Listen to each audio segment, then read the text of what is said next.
Hello again, everyone. It's Christine at Fibre Tech Carpet Care in Victoria, BC. And here is the second video of the home in Victoria that we are cleaning the highly soiled carpets. But it looks like it's turning out pretty good. Now, there's a lot of traffic areas in here, a lot of use of this carpet, and it is 50-year-old carpet, just so everyone is aware. This is not brand new wall-to-wall carpet. It's been around for a long time, and I found out actually that the tenant has lived here for going on 50 years. So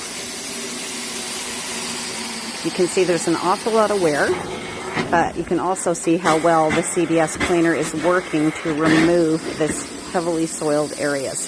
And it's doing quite a good job, not to mention the smell in here is lovely. It's very calming and quite serene. It's not overpowering and super strong, but the carpet's coming out quite well, better than I expected.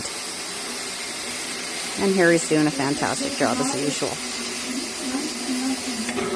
And as I said in the previous video, we've also added the disinfectant deodorizer to eliminate the smells and bacteria that are definitely in this carpet. We recommended it to the homeowner, and she agreed to it. So far, so good. It looks quite good. It's turning out about as well as we had expected it to. So Harry's working on it, though, and doing a fantastic job. So stay tuned. We'll take another video and show the end result when it's done. Give us a call at 778-433-9348. See you soon.